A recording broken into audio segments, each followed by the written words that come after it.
AI jadi pegawai di sebuah perusahaan, dia bisa ngambil keputusannya sendiri, dia bisa berpikir selayaknya manusia biasa. Ketika kita sudah masuk ke tahap ketiga ini, pegawai itu bakal banyak sekali yang dipecat. Ini akan memakan waktu jauh lebih cepat karena prosesnya itu dibantu juga dengan AI. Emang terlihat indah buat kelas atas, karena mereka bakal dapat banyak keuntungan dari AI, kayak hidup di surga versi bumi. Tapi buat kelas menengah ke bawah, bisa jadi malah kebalikannya. Mereka mungkin kehilangan lapangan kerja, karena banyak posisi digantikan oleh AI. Jadi ada risiko kesenjangan sosial makin lebar. Dan di interview Sam Altman kemarin, ada 5 tahap AI yang dia bakal kembangin. Yang pertama chatbot. Chatbot ini adalah yang kita lihat sekarang. Kita bisa chatting sama dia dan dia bisa berinteraksi seperti sama kita layaknya seorang manusia yang sedang chatting. Lalu ChatGPT o1 yang barusan update, itu kita masuk ke tahap kedua, yaitu Reasoner. Reasoner ini adalah chatbot atau AI yang bisa berpikir layaknya manusia.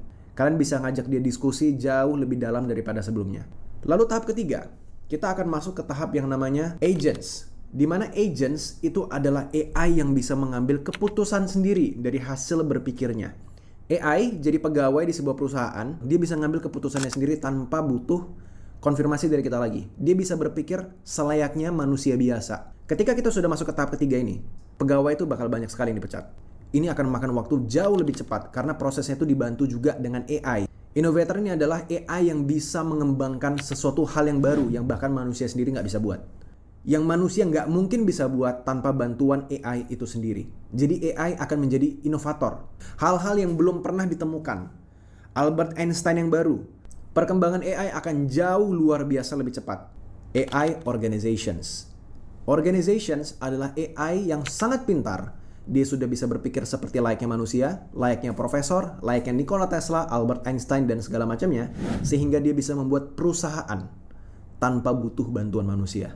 Sam Altman sendiri juga pernah mengatakan di salah satu interviewnya bahwa dia bisa membayangkan masa depan itu akan ada perusahaan dengan valuasi miliaran dolar dibangun hanya oleh satu orang saja.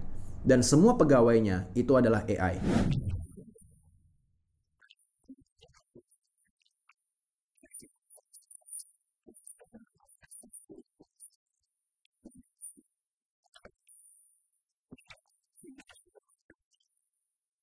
Dia kayak jatuhnya kayak Tuhan gitu, ada di mana-mana. Dia bisa kerja 24 jam. Ketika kalian tidur, dia kerja. Ketika dia kerja, kalian juga kerja. Kira-kira siapa yang menang? AI atau kalian? Seperti yang tadi gue bilang, agents ketika itu sudah dibentuk, pegawai semua akan hilang. Utopia itu akan ada ke depannya, tapi hanya untuk orang kelas atas, bukan untuk menengah ke bawah. Untuk orang menengah ke bawah, masa depan itu akan berujung menjadi distopia, di mana social economy gap akan sangat besar, di mana orang kaya bahkan tidak tersentuh lagi. Oke sayang, jadi kalau ngomongin utopia, emang terlihat indah buat kelas atas, karena mereka bakal dapat banyak keuntungan dari AI, kayak hidup di surga versi bumi. Tapi buat kelas menengah ke bawah, bisa jadi malah kebalikannya. Mereka mungkin kehilangan lapangan kerja, karena banyak posisi digantikan oleh AI. Jadi ada risiko kesenjangan sosial makin lebar. Nah, ini yang bisa bikin dunia masa depan terasa kayak distopia buat sebagian orang. Sebenarnya, untuk menghindari distopia dan tetap kompetitif, kita bisa fokus pada pengembangan keterampilan yang unik dan sulit digantikan oleh AI, seperti kreativitas, empati, dan pemecahan masalah yang kompleks. Selain itu, terus belajar dan beradaptasi dengan teknologi baru juga bisa jadi kunci.